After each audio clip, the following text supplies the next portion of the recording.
Alam mo, Attorney Bonnie, galing mong magtago ng problema. Kung ako yan, makabumigay na ako. Kailangan magpakatatag. Pero, Attorney Kirk, I'd prefer na hindi ka rin susuko. Kasi meron akong hihilingin sa'yo. Papaalaga na sobrang importante tao para sa akin. Sino? Si Lilet. Mali ka ng pinagbibilinan sa akin, Attorney Bonnie. Aasarin lang ako niyan hanggang sa mamatay ako. Grabe ka naman. Graduate na ako dun. My respect for you, mas mataas pa sa Supreme Court.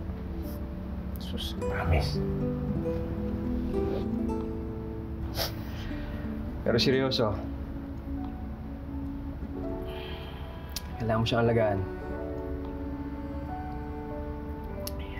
Kailangan ka niya ngayon more than ever.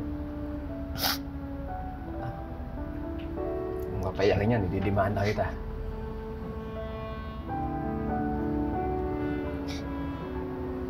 O, tinan mo. Umiyak agad.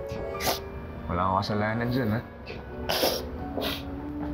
Ikaw ang kinidemanda ko, Attorney Bonnie. Masyado mo kasi akong sinanay na lagi kang nandyan eh. Ganun tuloy. Mahihirapan akong masanay na wala ka.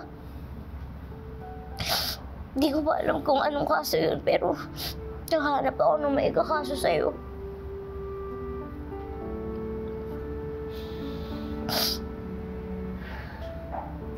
Habang nakafocus tayo sa mga nanay natin, papaubaya ko muna kay Andrew yung KKK.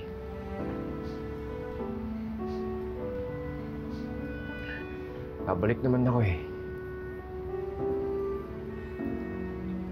At sana pagbalik ko, mas strong ka na para harapin yung mas toughest trials. Kahit paminsan umiiyak, pero seryoso, mamimiss kita.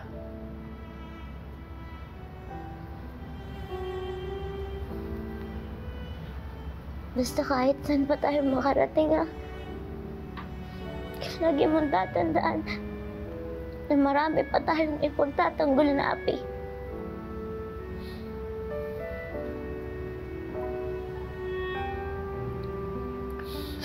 Hindi magbabago yun. Iisa ang puso natin.